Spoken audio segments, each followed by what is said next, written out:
1857 का स्वतंत्रता संघर्ष। 1857 ईस्वी तक भारत में ब्रिटिश शासन के 100 वर्ष पूरे हो गए। इस दौरान ब्रिटिश शासन के विरुद्ध अनेक सैनिक और असैनिक विद्रोह हुए। अधिकांश विद्रोह ब्रिटिश शासन के विरुद्ध असंतोष के कारण हुए। अपदस्थ शासकों व सामंतों ने सैनिक विद्रोह किए, जबकि किसानों ने भू राजस्व नीति के कारण विद्रोह किए। 1764 ईस्वी में बंगाल में अंग्रेज सिपाही विद्रोह हुआ। इसे श्वेत विद्रोह भी कहा जाता है। 1857 ईस्वी से पूर्व होने वाले सैनिक विद्रोह, वेल्लोर विद्रोह 1806 ईस्वी। यह विद्रोह भारतीय सैनिकों ने अंग्रेजों द्वारा उनके सामाजिक एवं धार्मिक रीति रिवाजों में हस्तक्षेप के कारण किया था। दूसरा बैरकपुर में 1824 ईस्वी में विद्रोह हुआ था। 47वीं रेजिमेंट ने समुद्र पार बर्मा में सेवा देने से मना कर दिया। और तीसरा फिरोजपुर में हुआ था 1842 ईस्वी में। 34वीं रेजिमेंट का विद्रोह हुआ था। और 1849 ईस्वी में 7वीं बंगाल कैवेलरी, ठीक है, और 64वीं रेजिमेंट तथा 22वीं रेजिमेंट का विद्रोह हुआ। और 1850 ईस्वी में 66वीं नेटिव इन्फेंट्री व 1852 ईस्वी में 38वीं नेटिव इन्फेंट्री का विद्रोह हुआ, ठीक है। उसके बाद विद्रोह के कारण देखते हैं। अधिकांश इतिहासकारों ने चर्बी युक्त कारतूस को विद्रोह का सबसे प्रमुख कारण माना है, किंतु आधुनिक इतिहास के अनुसंधान से यह सिद्ध होता है कि चर्बी युक्त कारतूस विद्रोह का एकमात्र कारण नहीं था। 1857 का विद्रोह पिछले 100 वर्षों के राजनीतिक, धार्मिक, सामाजिक व आर्थिक कारणों से हुआ। विद्रोह के समय भारत के गवर्नर जनरल लॉर्ड कैनिंग थे एवं ब्रिटिश प्रधानमंत्री लॉर्ड पॉमस्टर्न थे। लॉर्ड पॉमस्टर्न का वास्तविक नाम हेनरी जॉन टेम्पल था। राजनीतिक कारण, पहला, वेलेजली की सहायक संधि। वेलेजली की सहायक संधि सब्सिडियरी अलायंस के अंतर्गत देशी राज्यों को स्वयं के खर्चों पर एक ब्रिटिश सेना एवं दरबार में ब्रिटिश रेजिडेंट रखना था। और उस समय की विदेश नीति ब्रिटिश सरकार के अधीन हो जाती थी तथा बदले में ब्रिटिश सरकार उस राज्य की सुरक्षा की गारंटी देते थे। सहायक संधि को सर्वप्रथम 1798 ईस्वी में हैदराबाद राज्य शासक निजाम अली था। फिर क्रमशः 1799 ईस्वी में मैसूर शासक कृष्ण राय और 1799 में तंजौर शासक सरफरोजी द्वितीय और 1801 ईस्वी में अवध शासक सादत अली खां और 1802 ईस्वी में पेशवा शासक बाजीराव द्वितीय और 1803 में भोंसले शासक रघुजी भोंसले और 1803 ईस्वी में सिंधिया शासक दौलताराव सिंधिया ने स्वीकार किया। नोट, हैदराबाद राज्य ने 1800 ईस्वी में पुनः सहायक संधि की। वेलेजली ने फर्रुखाबाद, कर्नाटक, सूरत एवं तंजौर का शासन भी अव्यवस्था के आधार पर हड़प लिया। 1853 ईस्वी में डलहौजी ने हैदराबाद के निजाम पर सहायक सेना बकाया का आरोप लगाकर बरार का प्रदेश छीन लिया। दूसरा, डलहौजी की व्यापक नीति या दया वसानिया गोद निषेध और डॉक्ट्रिन ऑफ लैप्स। व्यापक नीति के तहत भारतीय राज्यों का 3 श्रेणियों में वर्गीकरण किया गया था। वे राज्य जो कभी सर्वोच्च सत्ता के अधीन नहीं रहे। दूसरा, वे राज्य जो कभी मुगल बादशाह या पेशवा के अधीन रहे। और तीसरा, वे राज्य या रियासत जिन्हें अंग्रेजों ने सनद या मान्यता देकर स्थापित किया था, ठीक है। प्रथम श्रेणी के राज्यों में अंग्रेज दखल नहीं देते थे और दूसरी श्रेणी के राज्य के शासक यदि बिना वैध उत्तराधिकारी या स्वयं का पुत्र के मृत्यु को प्राप्त करते हैं तो उनके द्वारा नामित उत्तराधिकारी को, उनके द्वारा नॉमिनेटेड जो सक्सेसर होता है, उत्तराधिकारी होता है, उसको स्वीकार करना और अंग्रेजों की इच्छा पर निर्भर है। और तीसरी श्रेणी के राज्यों को शासक को किसी भी प्रकार के अवैध उत्तराधिकारी गोद लिए हुए पुत्र को स्वीकार नहीं किया जाएगा।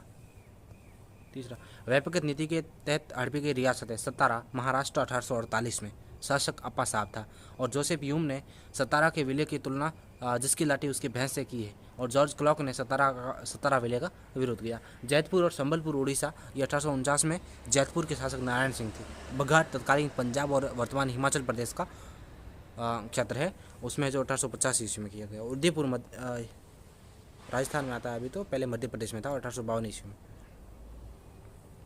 उदयपुर मध्य प्रदेश में, मतलब थोड़ा सा भाग उसमें पड़ता है, मतलब तो इस कारण से मध्य प्रदेश लिखा है, जबकि राजस्थान में, ठीक है, 1852। और झांसी उत्तर प्रदेश में आता है, ये 1853 ईस्वी में विलय किया गया था। शासक गंगाधर राव था। नागपुर महाराष्ट्र 1854, शासक रघुजी तृतीय। डलहौजी द्वारा राजस्थान की करौली रियासत को स्वाभाविक वारिस न होने पर भी अंग्रेजी साम्राज्य में मिलाए जाने के निर्णय को कोर्ट ऑफ डायरेक्टर्स ने यह कहकर अस्वीकार कर दिया कि करौली संरक्षित मित्र था, न कि आश्रित राज्य। इस प्रकार उदयपुर और बघाट के विलय के संबंध में ले गए डलहौजी के निर्णय को लॉर्ड कैनिंग ने उलट दिया। झांसी में रानी लक्ष्मीबाई ने दामोदर राव को एवं नागपुर की रानी ने यशवंत राय को गोद में लिया था। और झांसी विलय के समय झांसी के ब्रिटिश एजेंट मेजर एलिस थे। कौन थे? Major Ellis. तीसरा, डलहौजी ने अवध को कुशासन का आरोप लगाकर हड़प लिया। अवध के बारे में डलहौजी ने कहा कि ये चेरी या गिलास फल एक दिन हमारे मुंह आकर गिरेगा। चौथा, पेशवा बाजीराव द्वितीय की मृत्यु के बाद उसके पुत्र नाना साहेब की पेंशन को डलहौजी ने बंद कर दी, क्योंकि ये पेंशन निजी रूप से बाजीराव को दी गई थी, न कि पेशवा को। ठीक है। पांचवा, डलहौजी ने कर्नाटक व तंजौर के नवाबों की राजकीय उपाधियां जब्त कर ली। छठा, लॉर्ड डलहौजी ने 1849 ईस्वी में घोषणा की कि मुगल बादशाह बहादुर शाह जफर की मृत्यु के बाद उत्तराधिकारी शहजादे जवाब बख्त को मुगल महल या लाल किला को छोड़ना पड़ेगा और उसे कुतुब मीनार के पास एक छोटे मकान में रहना पड़ेगा। 1856 ईस्वी में कैनिंग ने यह घोषणा की कि बहादुर शाह की मृत्यु के बाद मुगलों से सम्राट की पदवी छीन ली जाएगी और वे सिर्फ राजा कहलाएंगे। डलहौजी से पहले गवर्नर जनरल ऑकलैंड ने भी मुगल सम्राट को अपने अधिकार एवं दावे छोड़ने को कहा था। प्रशासनिक कारण, भारतीयों को प्रशासन में उच्च पदों से वंचित कर दिया गया और कोई भी भारतीय सेना में सूबेदार से ऊंचे पद पर नहीं था। न्यायिक क्षेत्र में भी अंग्रेजों को भारतीयों से श्रेष्ठ दर्जा दिया गया था, यानी अंग्रेजों को भारतीयों के ऊपर वरीयता प्राप्त थी। और तीसरा, सामाजिक और धार्मिक कारण थे। रूढ़िवादी भारतीयों ने सामाजिक सुधारों का विरोध किया। ईसाई मिशनरियों को 1813 ईस्वी के चार्टर एक्ट द्वारा भारत में धर्म प्रचार की अनुमति मिल गई। धर्मांतरण के प्रयासों ने भी भारतीयों को नाराज कर दिया। 1850 ईस्वी के लॉर्ड डलहौजी के समय धार्मिक निर्योग्यता अधिनियम संख्या 21 रिलीजियस डिसेबिलिटीज एक्ट द्वारा ईसाई धर्म ग्रहण करने वालों को पैतृक संपत्ति से वंचित नहीं किया जा सकता, और इससे लोगों को ये लगा कि भारत को ईसाई देश बनाने की साजिश की जा रही है। कंपनी को कोर्ट ऑफ डायरेक्टर के प्रधान R.D. मैंगलस ने ब्रिटिश संसद में ये घोषणा की कि ईश्वर ने हिंदुस्तान का विस्तृत साम्राज्य इंग्लैंड को इसलिए प्रदान किया गया है ताकि ईसाई धर्म की पताका भारत के एक किनारे से दूसरे किनारे तक लहरा सके। सामान्य सेवा भर्ती अधिनियम जनरल सर्विस एनलिस्टमेंट एक्ट 1856 ईस्वी में कैनिंग द्वारा पारित इस अधिनियम के तहत सभी नए रंग रूटों को समुद्र पार के ब्रिटिश प्रदेशों में सेवा देना अनिवार्य कर दिया और भारतीय समाज में समुद्र यात्रा करना धर्म विरुद्ध समझा जाता था। चौथा कारण है आर्थिक कारण यह है कि अंग्रेजों की आर्थिक नीतियां भारत के उद्योग व व्यापार के विरुद्ध थी। परंपरागत हस्तशिल्प के विनाश व भू राजस्व नीति के कारण लोगों के आर्थिक शोषण व उत्पीड़न ने असंतोष को जन्म दिया और इसने विद्रोह की भूमिका को तैयार किया। बम्बई में इनाम कमीशन द्वारा 20,000 जागीरें जब्त की गई एवं अवध के तालुकदारों से जमीनें छीन ली गई। ये इनाम कमीशन, ठीक है। 1857 ईस्वी का विद्रोह संक्षेप में देखते हैं। दिल्ली में विद्रोही कौन थे? बहादुर शाह और बख्त खां थे। बहादुर शाह और बख्त खां। विद्रोह का दिन 11 मई 1857 और निकलसन और हडसन ने इनको कुचलने वाले अधिकारी थे विद्रोह को, ठीक है। कानपुर से नाना साहब और तात्या टोपे थे, 5 जून 1857 को हुआ था। और कॉलिन कैंपबेल और हैवलॉक थे, ठीक है। लखनऊ अवध बेगम हजरत महल 4 जून 1857 को कॉलिन कैंपबेल और हैवलॉक आउटरम थे कुचलने वाले, ठीक है।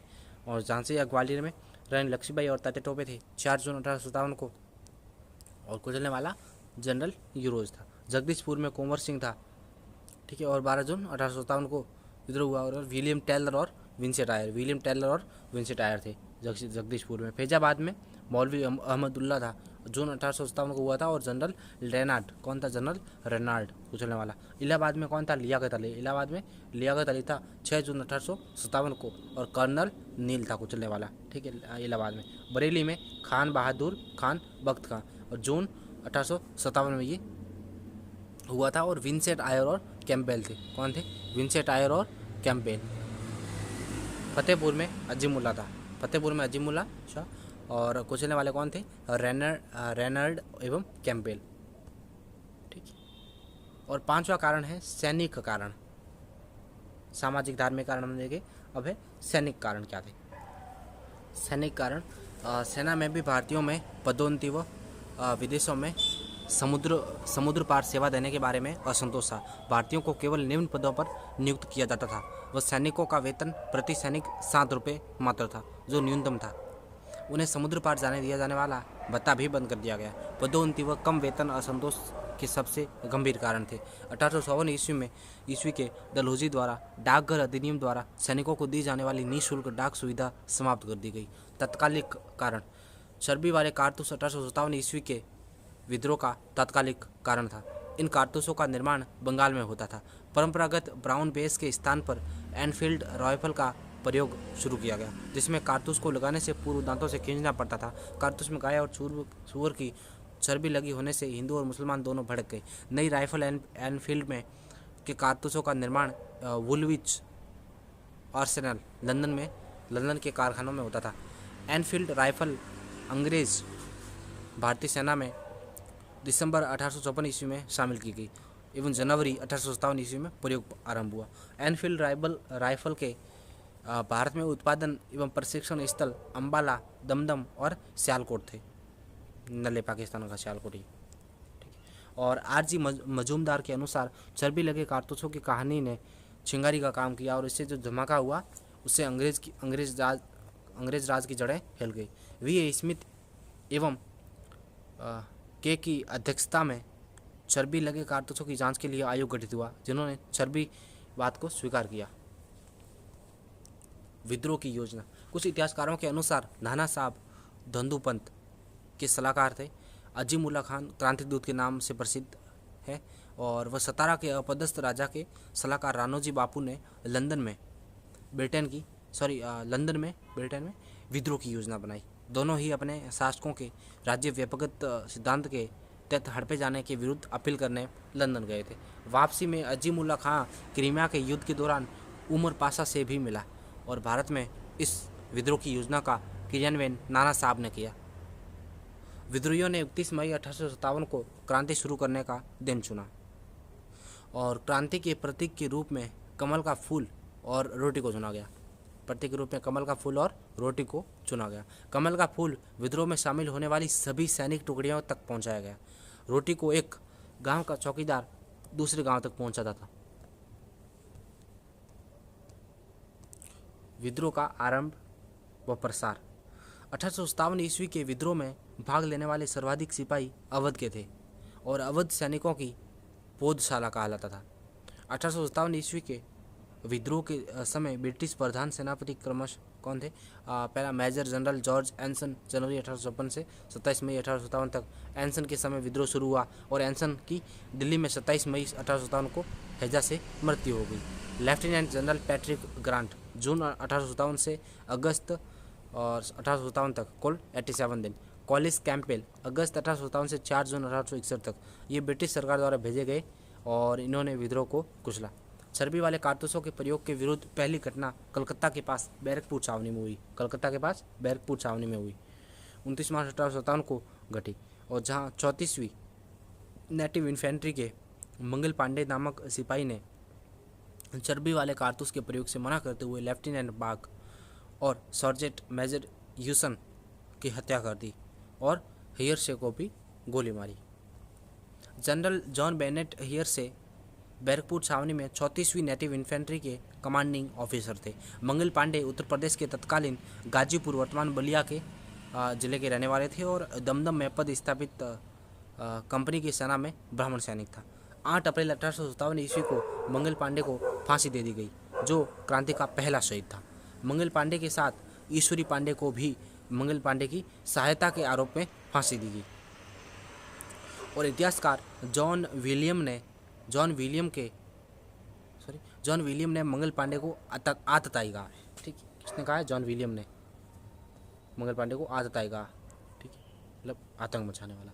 9 मई को कुछ सैनिक बाजार में घूम रहे थे तो महिलाओं ने उन पर ताने कसे। इस घटना का उल्लेख तत्कालीन मुरादाबाद की जज केसी विल्सन ने किया। 10 मई 1857 को रविवार का दिन था और उसको मेरठ छावनी में 10 मई 1857 को मेरठ छावनी में 20वीं नेटिव इन्फेंट्री NI के पैदल सैनिकों ने चर्बी वाले कारतूस के प्रयोग से इनकार कर विद्रोह कर दिया और 85 सैनिकों को गिरफ्तार कर लिया गया।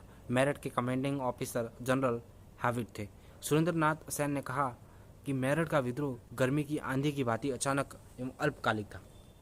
सैनिकों ने अपने बंदी साथियों को मुक्त कराकर दिल्ली प्रस्थान किया एवं 11 मई को दिल्ली पहुंचे। दिल्ली 12 मई को दिल्ली पर कब्जा कर बहादुर शाह द्वितीय को भारत का बादशाह एवं विद्रोह का नेता घोषित किया। बहादुर शाह ने अनिच्छा से नेतृत्व स्वीकार किया, मतलब उनको मनाया गया इसके लिए, लीडरशिप के लिए। और दिल्ली में जफर ने शहजादा जहीरुद्दीन को मिर्जा मुगल नाम से क्रांति का प्रधान या सेनापति नियुक्त किया, लेकिन बाद में उसके स्थान पर बख्त खान को प्रधान सेनापति बनाया गया। दिल्ली में बहादुर शाह ने बख्त खान के सहयोग से विद्रोह का नेतृत्व किया। विद्रोह के दौरान अंग्रेजों ने सबसे पहले निकलसन और हडसन के नेतृत्व में 20 सितंबर 1857 को दिल्ली को पुनः अधिकृत किया और इस दौरान निकलसन मारा गया।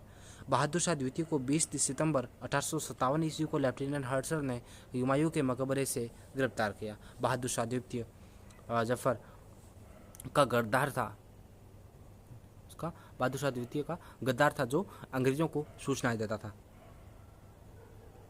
और उसका नाम इलाही बख्श था जो जफर का संबंधी था, और इसके सहयोग से ही जफर को गिरफ्तार किया गया। जफर को गिरफ्तार करने के बाद दिल्ली के लाल किले में उन पर मुकदमा चलाया गया। विद्रोह में जफर के मुकदमे का जज हैरियट था। विद्रोह में जफर का सबसे विश्वसनीय परामर्शदाता हकीम एहसान उल्लाह था एवं जफर का साई अखबारनवीस चुन्नीलाल था।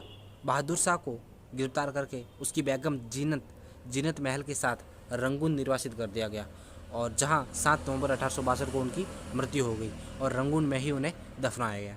अंग्रेजों के बहादुर शाह द्वितीय के पुत्रों मिर्जा मुगल, मिर्जा ख्वाजा सुल्तान और पुत्र मिर्जा अबू बकर की गोली मारकर हत्या कर दी, और दिल्ली पर पुनः अधिकार कर लेने के बाद हजारों लोगों का कत्लेआम किया गया, जिसका वर्णन बम्बई गवर्नर एल्फिंस्टन ने किया है।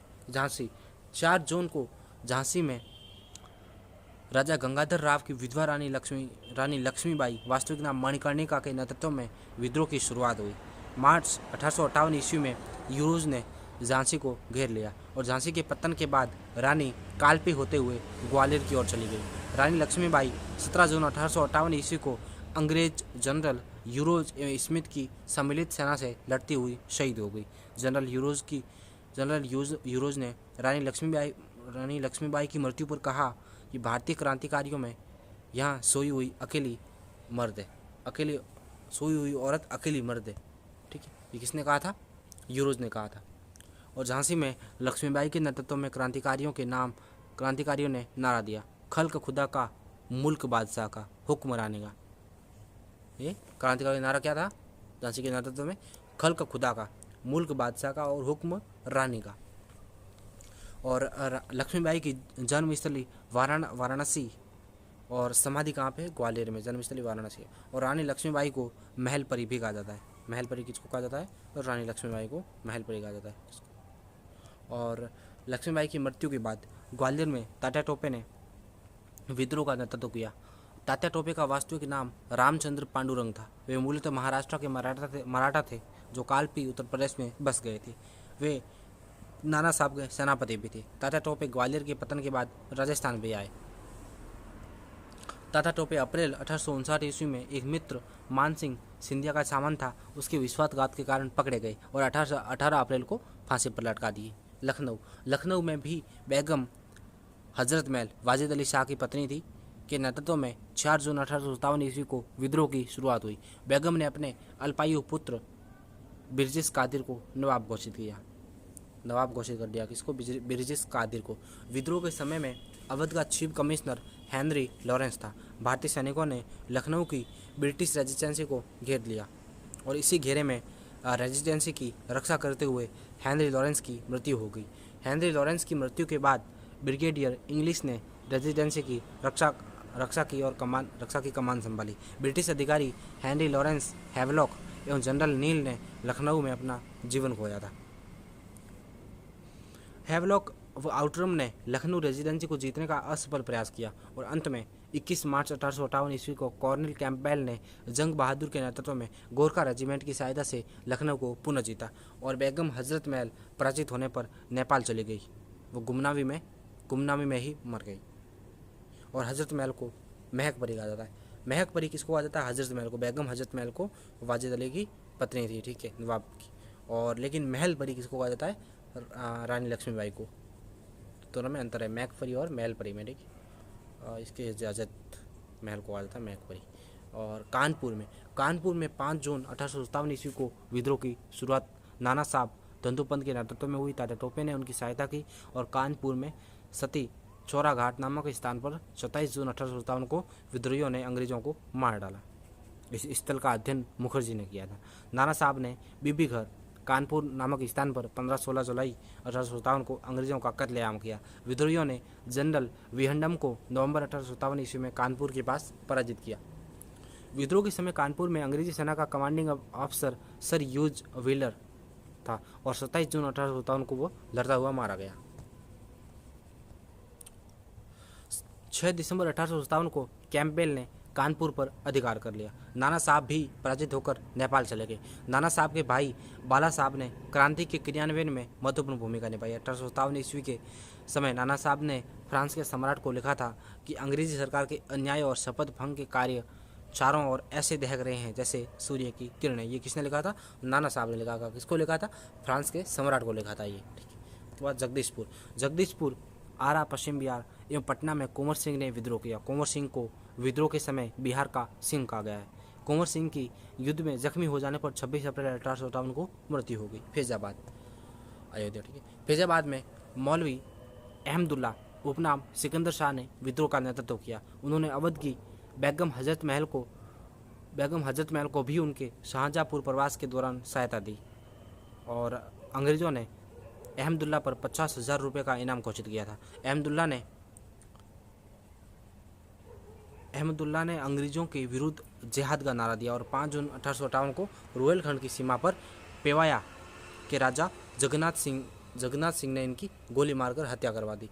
और जीबी मौलेसन ने मौलवी अहमदुल्ला को सच्चा देशभक्त कहा। रुहेलखंड बरेली में बख्त खां ने 1857 ईस्वी के विद्रोह का नेतृत्व किया। बख्त खां को मुगल बादशाह बहादुर शाह द्वितीय ने सूबेदार नियुक्त किया तथा खान बहादुर साहब आलम बहादुर की उपाधि दी। अंग्रेजों ने इन्हें पकड़कर फांसी दे दी। बख्त खां रुहेला सरदार हाफिज खां रहमत खां के पुत्र थे। अन्य असम के दीवान मणिराम ने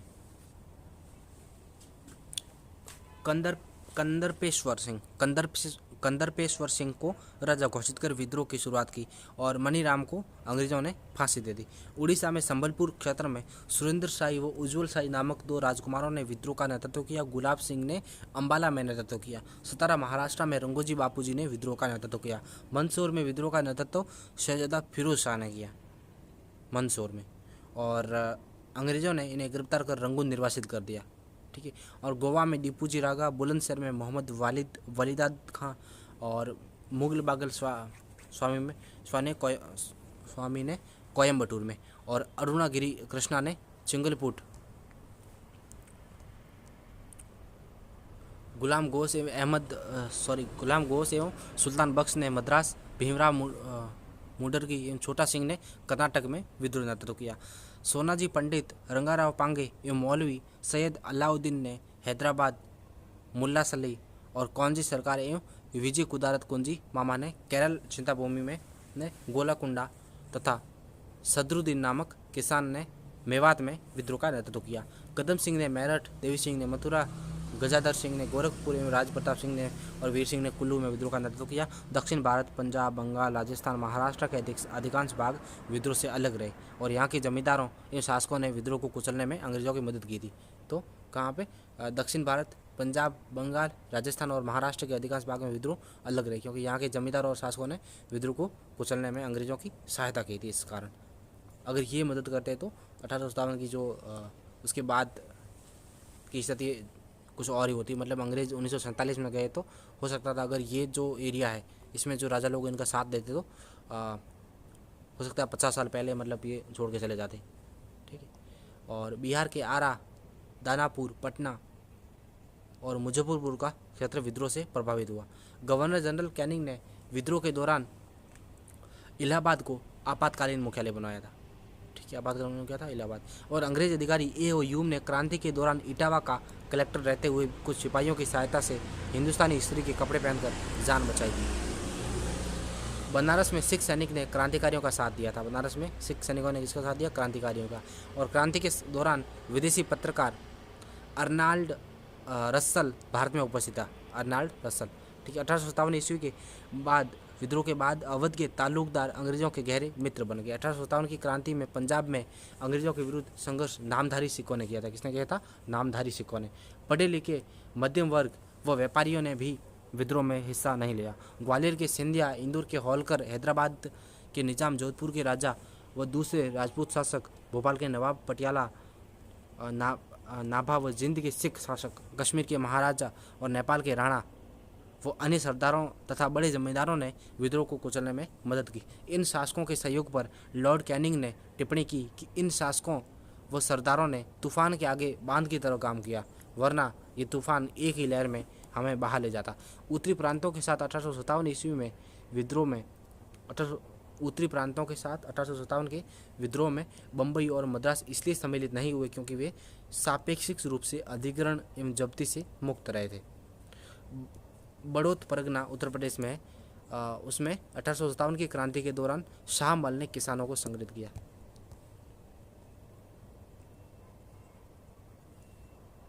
राजस्थान और 1857 की क्रांति। राजस्थान में एजेंट टू गवर्नर जनरल का कार्यकाल 1832 ईस्वी में अजमेर में स्थापित हुआ एवं प्रथम AGG agent to governor general कौन था, लॉकेट थे। एजीजी का कार्यकाल 1845 ईस्वी में अजमेर से माउंट आबू में हस्तांतरित हुआ।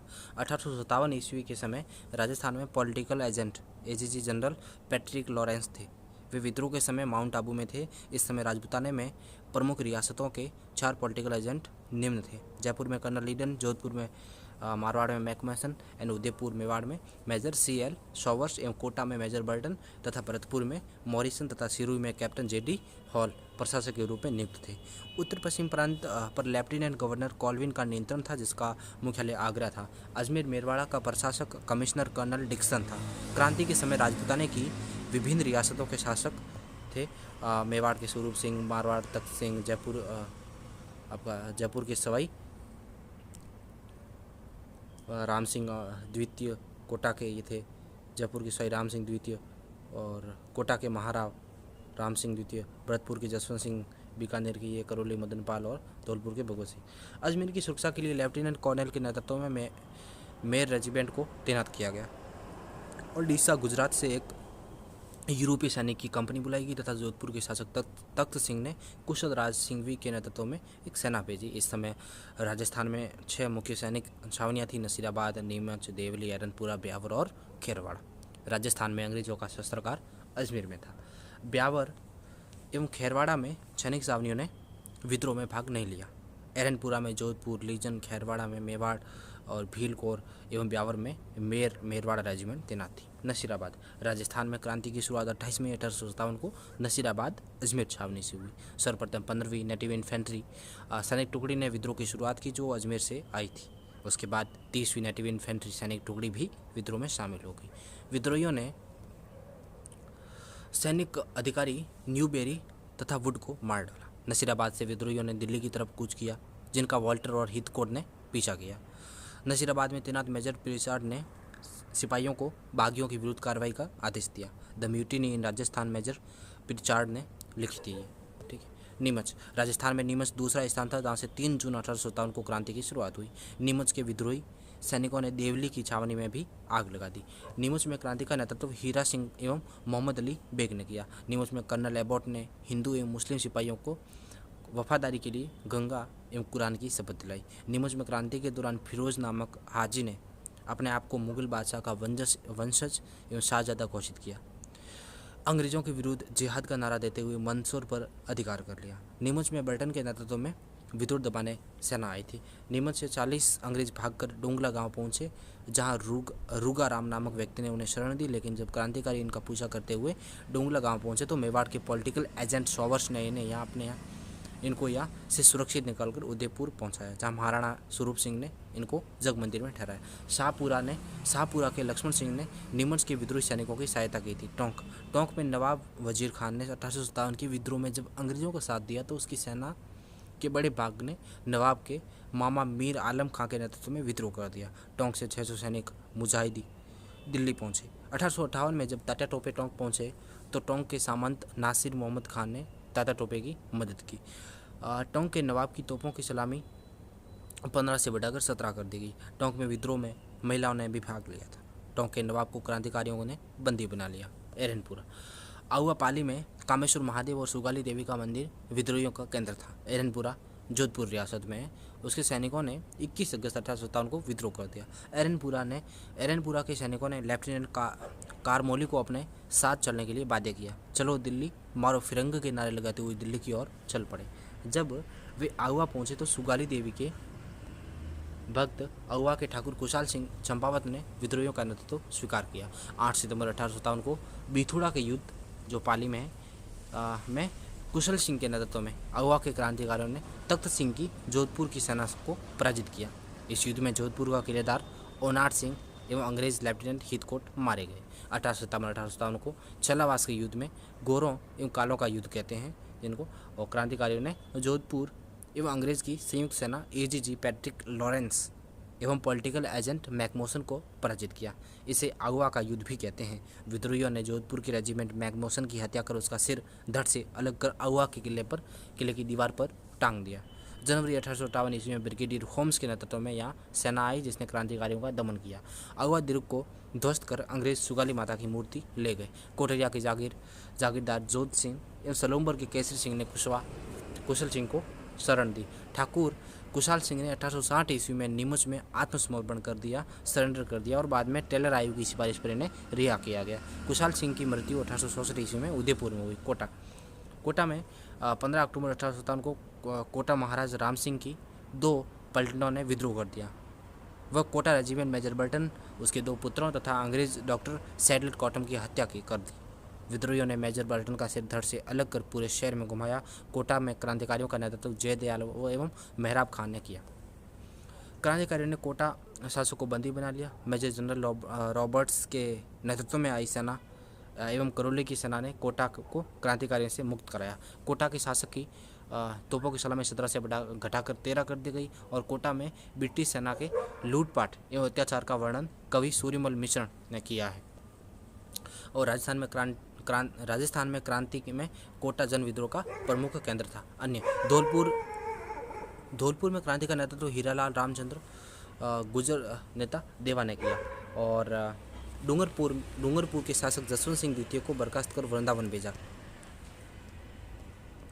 मूलतः बीकानेर निवासी एवं ग्वालियर राजघराने में दीवान अमरचंद बांटिया ने अपनी संपत्ति लक्ष्मीबाई व तात्या टोपे को प्रदान की थी। बांटिया क्रांतिकारी के दौरान फांसी दिए जाने वाला प्रथम राजस्थानी थे और इसी कारण इन्हें राजस्थान का मंगल पांडे और दूसरा भामाशाह भी कहा जाता है। शाहपुरा नरेश लक्ष्मण सिंह एकमात्र ऐसा शासक था जिन्होंने क्रांतिकारियों का सहयोग दिया। शाहपुरा नरेश लक्ष्मण सिंह एकमात्र ऐसा। बीकानेर के शासक सरदार सिंह एकमात्र ऐसे शासक थे जिन्होंने अपनी सेना लेकर राजस्थान के बाहर भी अंग्रेजों की मदद की और बड़लू नामक स्थान पर विद्रोहियों को पराजित किया। राजस्थान के सामंत बिशन सिंह व शिवभान सिंह अंग्रेजों के साथ थे। तात्या टोपे और राजस्थान। तात्या टोपे ग्वालियर से रवाना होकर मांडलगढ़ होते हुए 8 अगस्त 1857 को सर्वप्रथम भीलवाड़ा पहुंचे। तात्या टोपे 9 अगस्त 1857 को कुआड़ा जो कि भीलवाड़ा में पड़ता है नामक स्थान पर रॉबर्ट्स की सेना से पराजित हुए। तात्या टोपे राजस्थान में दूसरी बार बांसवाड़ा पहुंचे और तात्या टोपे ने 11 दिसंबर 1857 को बांसवाड़ा पर अधिकार कर लिया। जयपुर, टोंक, बूंदी, झालावाड़ में तात्या टोपे को सहयोग मिला। सीकर में 31 जनवरी 1859 को तात्या टोपे ने कर्नल होम्स के नेतृत्व वाले अंग्रेज सेना से मुकाबला किया। ये तात्या टोपे का अंतिम युद्ध था। इसके बाद तात्या टोपे नरवर के सामंत एवं मित्र मान सिंह के पास चले गए और 7 अप्रैल 1859 ईस्वी को मान सिंह के विश्वासघात के कारण वे पकड़े गए और 18 अप्रैल 1859 ईस्वी को तात्या टोपे को फांसी दी गई और कैप्टन सावर्स ने इसकी आलोचना की थी। विद्रोह की असफलता के कारण क्या थे? एकता, संगठन और साधनों की कमी थी। जीनत महल ने अंग्रेजों से अपनी सुरक्षा के लिए संधि वार्ता की और अंग्रेजों के साथ मिलकर विद्रोहियों के विरुद्ध षड्यंत्र रचा। विद्रोह सीमित क्षेत्र उत्तर भारत में ही हुआ तथा पटियाला, जिंद, ग्वालियर, हैदराबाद आदि स्थानों के शासकों व बंगाल के जमींदारों ने विद्रोह को कुचलने में अंग्रेज़ों की मदद की थी। सिंधिया अंग्रेज़ों के सर्वाधिक वफादार थे। सिंधिया ने कहा था कि अंग्रेज़ों के लिए भारत सुरक्षित रखे। विद्रोहियों के पास दूसरा कारण यह था कि विद्रोहियों के पास योग्य व कुशल नेतृत्व की कमी थी, जबकि अंग्रेज सेनापति अधिक कुशल थे। जॉन लॉरेंस ने कहा कि यदि विद्रोहियों के पास एक भी योग्य नेता रहा होता तो हम सदा के लिए हार जाते। तीसरा, विद्रोहियों के पास सुनियोजित योजना व भविष्य का कोई दृष्टिकोण नहीं था, और लोगों के सामने यदि कोई स्पष्ट आदर्श रखा होता तो उनको हद से आकर्ष कर सकता था, और क्रांति का अंत भी इतना अच्छा होता जितना कि प्रारंभ। ये वीडी सावरकर ने कहा है। ठीक है। चौथा है कि विद्रोहियों ने भी विद्रोहियों का साथ नहीं दिया। पांचवा है कि शिक्षित मध्यम वर्ग एवं बुद्धिजीवी तटस्थ रहे। यदि भारतीय उत्साह एवं साहस के साथ अंग्रेजों का विरोध करते तो अंग्रेज है वो शीघ्र समाप्त हो जाते। ये किसने कहा? W.H. रसेल ने कहा था। W.H. रसेल ने। निश्चित समय से पहले विद्रोह की शुरुआत हुई तो ये भी एक विफलता का कारण था। यदि तय समय 31 मई 1857 को सभी स्थानों पर संग्राम आरंभ होता है एक साथ, तो अंग्रेजों के लिए भारत पुनः विजय कर पाना संभव नहीं होता, ये मॉलेसन ने कहा है। लेकिन 1857 के विद्रोह भावी राष्ट्रीय आंदोलन का प्रेरणा स्रोत जरूर बना। वो असफल होकर भी अपने उद्देश्यों में सफल जरूर रहा। विद्रोह का स्वरूप क्या है? विद्रोह का स्वरूप 1857 के विद्रोह के स्वरूप के बारे में अंग्रेज व राष्ट्रीय इतिहासकारों में मतभेद है। अंग्रेजी इतिहासकारों JW मॉलेसन, ट्रेवेलियन, लॉरेंस, सिले, P.E. रॉबर्ट्स तथा होम्स ने 1857 के विद्रोह को केवल सैनिक विद्रोह की संज्ञा दी है। कुछ समकालीन भारतीयों ने भी इसे एक सैनिक विद्रोह ही माना है। इसमें मुंशी जीवनलाल मोइनुद्दीन जो उस समय दिल्ली में थे, दुर्गादास बंदोपाध्याय बरेली में, सर सैयद अहमद खान 1857 के बिजनौर में, सदर आमीन थे प्रमुख है। मोइनुद्दीन ने 1857 की क्रांति पर खंद के गदर पुस्तक लिखी, खंद के गदर की मोइनुद्दीन की, और सर सैयद अहमद खान ने विद्रोह के कारणों पर एक पुस्तक लिखी जिनका नाम आसबाब बगावते हिंद, जो 1859 में प्रकाशित हुई। उसमें विद्रोह के कारणों पर चर्चा की गई है। भारतीय भाषा में 1857 के विप्लव के कारणों पर लिखने वाला प्रथम भारतीय सर सैयद अहमद खान थे। ठीक है। और 1857 की क्रांति के स्वरूप पर विचार करने वाले प्रथम व्यक्ति सर सैयद अहमद खान थे, जिन्होंने अपनी पुस्तक the case of the Indian revolt 1858 में इसे सैनिक विद्रोह माना। और सर जॉन शिले के अनुसार 1857 का विद्रोह एक पूर्णतः देशभक्ति रहित और स्वार्थी सैनिक विद्रोह था। ये किसने कहा है? जॉन शिले ने कहा है। और 1857 के विद्रोह में किसानों व सामान्य लोगों ने भी भाग लिया था, और अतः इसे केवल सैनिक विद्रोह नहीं कहा जा सकता। बेंजामिन डिज़रायली ने 1857 के विद्रोह को राष्ट्रीय विद्रोह कहा, और डिज़रायली बाद में ब्रिटेन के प्रधानमंत्री भी रहे। अंग्रेज मेमने के रूप में भेड़िया की भूमिका निभा रहे हैं, ये मॉलेसन ने कहा। ठीक है, भेड़िया के रूप में मेमने के रूप में भेड़िया की भूमिका। ठीक है, क्या है? मेमने के रूप में, अंग्रेज मेमने के रूप में भेड़िया की भूमिका निभा रहे हैं। ठीक है।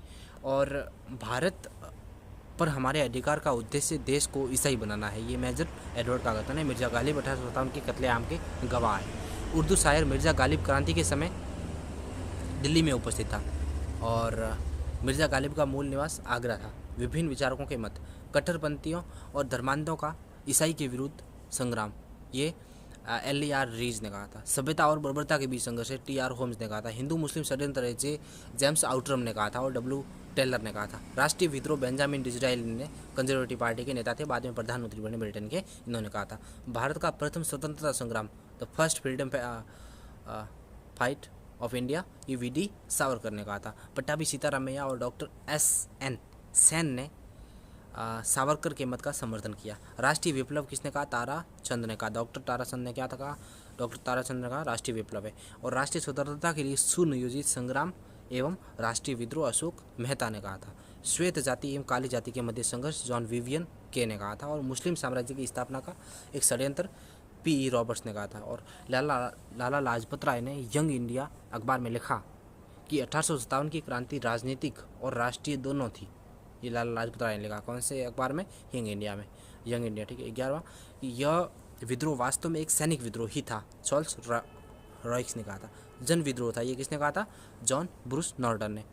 अंग्रेजों को भारत से बाहर निकालने का सामूहिक प्रयास था, ये मॉलेसन ने कहा था। पंडित जवाहरलाल नेहरू ने भारत एक खोज में लिखा कि यह एक सैनिक विद्रोह के रूप में प्रारंभ हुआ और जन विद्रोह एवं स्वतंत्रता संग्राम में परिवर्तित हो गया। ईसाई मिशनरी तथा इम्बेजेलिकल विचारधारा वाले इस विद्रोह को ईश्वर द्वारा भेजी गई विपत्ति मानते हैं। 16 यह केवल सैनिक विद्रोह से अधिक था, परंतु यह प्रथम राष्ट्रीय स्वतंत्रता संग्राम से बहुत कम था। ये स्टैनले वुलपर्ट ने कहा था। Doctor SN. सेन के अनुसार जो युद्ध धर्म रक्षा के लिए युद्ध के रूप में आरंभ हुआ, उसने शीघ्र ही स्वतंत्रता संग्राम का रूप ले लिया।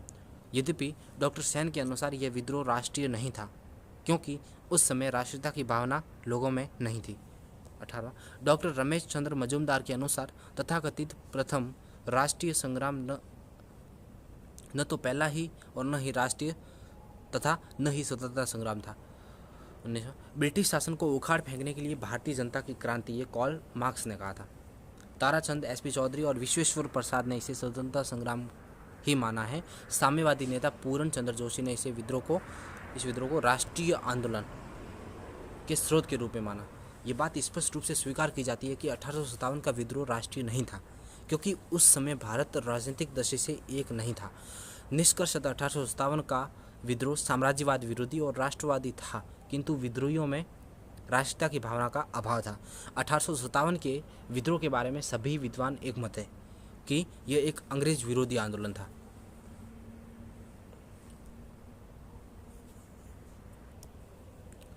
अठारह के विद्रोह पर महत्वपूर्ण पुस्तकें देखते हैं। 1857 ये एस.एन. सेन की है। The sepoy mutiny and the revolt of 1857 R C. Majumdar की है। British paramountcy and the Indian renaissance, ये आर.सी. मजूमदार की है भी। Theories of the Indian mutiny 1857 से 59, ये एस.बी. चौधरी की है। The civil disturbances during the British rule in India 1765 से 1857, ये शशि भूषण चौधरी की है। Civil rebellion in the Indian mutiny 1857-1859, ये शशि भूषण चौधरी की है भी। द ग्रेट रिबेलियन, ये अशोक मेहता की है। ग्रेट रिबेलियन, अशोक मेहता वही है जिन्होंने लोकल बॉडीज वाले, ठीक है। The Indian war of independence, V D. Savarkar की 1857। The history of the Indian mutiny, Charles Bell की है, Charles Ball. The last Mughal, William Dalrymple. Awadh in revolt, ये रुद्राक्षु मुखर्जी की है। Peasant and the Raj, Eric Stokes की है। The first Indian war of independence, Marx and Engels की है। The history of Indian mutiny of 1857, G B. Malleson की है। The Indian mutiny in prospective, lieutenant general sir George MacMunn की है। John William के 3 खंडों में history of the sepoy war in India लिखी, जिनमें संशोधन कर जी.बी. मॉलिसन ने 1888 से 89 में history of the Indian mutiny 1857-58 लिखी, जिसके 6 खंड थे। डॉक्टर रमेश चंद्र मजूमदार, डॉक्टर ताराचंद ने भारतीय राष्ट्रीय आंदोलन का समग्र इतिहास लिखा है। स्वतंत्रता प्राप्ति के बाद 1952 ईस्वी में भारत सरकार ने भारतीय स्वतंत्रता आंदोलन का इतिहास लिखने का कार्य डॉक्टर मजूमदार को सौंपा, लेकिन उनके द्वारा लिखित प्रथम भाग के प्रारूप को सरकार ने स्वीकृति नहीं दी। डॉक्टर मजूमदार 1955 में सरकारी इतिहास लेखन के कार्य से अलग हो गए। उन्होंने अपने ग्रंथ को पूरा कर स्वतंत्र रूप से प्रकाशित कराया। इसके बाद सरकार ने यह कार्य डॉक्टर ताराचंद को सौंपा।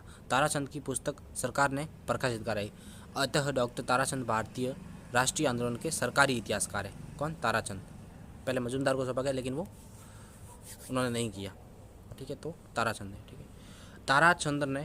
ताराचंद्र ने भारत में राष्ट्रवाद नामक पुस्तक भी लिखी। भारत में राष्ट्रवाद इनकी पुस्तक है। 1857 में कि स्वतंत्रता संग्राम का सरकारी इतिहास एस.एन. सेन ने लिखा है। सरकारी इतिहास किसने लिखा? 1857 का एस.एन. सेन ने लिखा। इनकी पुस्तक 1857 सरकारी पुस्तक है। 1857 सरकारी पुस्तक है। इस सरकारी इतिहास की प्रस्तावना मौलाना अबुल कलाम आज़ाद ने लिखी। एडवर्ड जॉन थॉमसन ने 1925 में 1857 की क्रांति पर the other side of the medal लिखी, जिसमें भारतीय दृष्टिकोण से क्रांति का मूल्यांकन किया गया है। विद्रोह का परिणाम क्या हुआ? 1857 के विद्रोह के बाद भारत सरकार अधिनियम 1858 द्वारा कंपनी का शासन समाप्त हो गया और वह भारत का शासन ब्रिटिश क्राउन क्राउन ने अपने हाथों में ले लिया और 1858 के अधिनियम से कंपनी के शासन को समाप्त करने का विरोध करने वाले ब्रिटिश संसद के प्रस्ताव का लेखक जॉन स्टुअर्ट मिल था। कंपनी पर नियंत्रण हेतु स्थापित बोर्ड ऑफ कंट्रोल और कोर्ट ऑफ डायरेक्टर को समाप्त कर दिया गया तथा भारत सचिव secretary of the state for India के अधीन 15 सदस्यों वाली इंडिया काउंसिल की स्थापना की गई। 1 नवंबर 1858 को इलाहाबाद में दरबार आयोजित कर लॉर्ड कैनिंग ने महारानी विक्टोरिया की उद्घोषणा को पढ़ा और इसे भारतीय स्वतंत्रता का मैग्ना कार्टा कहा जाता है। ठीक है, इसको विक्टोरिया का आदेश चाहता हो। गवर्नर जनरल को वायसराय की उपाधि दी गई। गवर्नर जनरल को वायसराय बनाया गया और वह देशी रियासतों के लिए क्राउन के प्रतिनिधि के रूप में वायसराय था तथा ब्रिटिश भारत का गवर्नर जनरल था। लॉर्ड कैनिंग भारत के प्रथम वायसराय बने। विक्टोरिया घोषणा में 2 जनवरी 1859 तक आत्मसमर्पण करने वाले विद्रोहियों को माफ़ करने की घोषणा की गई, बशर्ते वे किसी अंग्रेज़ की हत्या में सीधे शामिल होने के आरोपी ना हो तो उनको माफ़ कर दिया गया। जो सीधे डायरेक्टली आरोपी थे उनको तो सज़ा दी गई, लेकिन जो नहीं थे डायरेक्टली उनको माफ़ कर दिया गया। भारतीय राज्यों के विलय की नीति को त्याग दिया गया व राजाओं को गोद लेने की अनुमति फिर से प्रदान की। ब्रिटिश सरकार ने लोगों की धार्मिक मामलों में हस्तक्षेप न करने का प्राचीन परंपराओं का सम्मान करने की नीति को अपनाया। इस प्रकार ब्रिटिश भारत की सरकार ने समाज सुधार से अलग रहने की नीति अपनाई। ब्रिटिश सेना के पुनर्गठन के लिए 1861 ईस्वी में पील कमीशन, ब्रिटिश सेना के पुनर्गठन के लिए 1861 में क्या बना था? पील कमीशन। ठीक है, सेना से रिलेटेड है कि रिपोर्ट के आधार पर सेना में यूरोपीय सैनिकों की संख्या व अनुपात को बढ़ा दिया। वो जो तोपखाना है वो अपने पास रखा। 1861 ईस्वी की सेना सम्मिश्रण योजना आर्मी एमेग्लेशन स्कीम के तहत कंपनी सेना सरकार को हस्तांतरित की गई। क्रांति से पूर्व ब्रिटिश एवं भारतीय सेना का देश में अनुपात 1:5 था। भारतीय सैनिकों की संख्या 2,33,000 एवं ब्रिटिश सैनिकों की संख्या 4,53,000 कितनी थी? 45,322 थी। ठीक है, 45,322 थी ब्रिटिश की, 4 लाख नहीं थी। क्रांति के बाद भारतीय सैनिकों की संख्या 1,40,000 कर दी गई और बंगाल प्रेसिडेंसी में यूरोपीय और भारतीय सैनिकों का अनुपात 1:2 और मद्रास और बम्बई में 1:3 रखा गया। विद्रोह के बाद ब्रिटिश सरकार ने सिपाहियों का चयन मुख्य रूप से गोरखा, सिख एवं पंजाब प्रांत से किया। 1914 ईस्वी में भारतीय पैदल सेना में 3/4 सिपाही पंजाब, नेपाल और उत्तरी पश्चिमी सीमांत प्रांत से आते थे। सिंध, ठीक है, सिंध वाला इलाका उत्तरी पश्चिमी नॉर्थन। चार्ल्स नेपियर ने बंगाल की सेना के उच्च जाति सिपाहियों को उच्च जाति भाड़े के सैनिक कहा। विद्रोह के दौरान हिंदू मुस्लिम एकता के बारे में एक ब्रिटिश अधिकारी एंडरसन ने लिखा कि इस मामले में हम मुसलमानों को हिंदुओं से नहीं लड़ा सकते। अतः अंग्रेजों ने विद्रोह के बाद फूट डालो राज करो की नीति का पालन किया। राजस्थान विविध तथ्य, ये कुछ इंपॉर्टेंट नहीं है, आप देख लीजिए, बस ऐसे स्टॉप करके देख लीजिए। ओके, क्योंकि हम मतलब यूपीएससी के संदर्भ में पढ़ रहे हैं तो राजस्थान का जो स्पेशल है वो उनके लिए पढ़ सकते हैं, मतलब ये इम्पोर्टेंट है। ठीक, आप देख लीजिए कोई इम्पोर्टेंट लगे तो। ठीक है,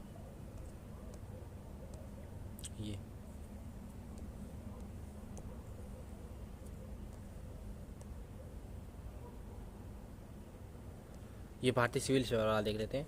लॉर्ड डलहौजी के समय यह निर्णय लिया गया कि सभी लोक सेवाएं एक शिक्षा परिषद द्वारा कराई गई खुली प्रतियोगी परीक्षा भरी जाएगी, जिसमें अंग्रेजी के ज्ञान को वरीयता दी जाएगी, अंग्रेजी को प्रायोरिटी दी जाएगी। और 1853 के अधिनियम के तहत 1854 ईस्वी में पहली बार लंदन में भारतीय सिविल सेवा के लिए प्रतियोगी परीक्षा आयोजित की गई।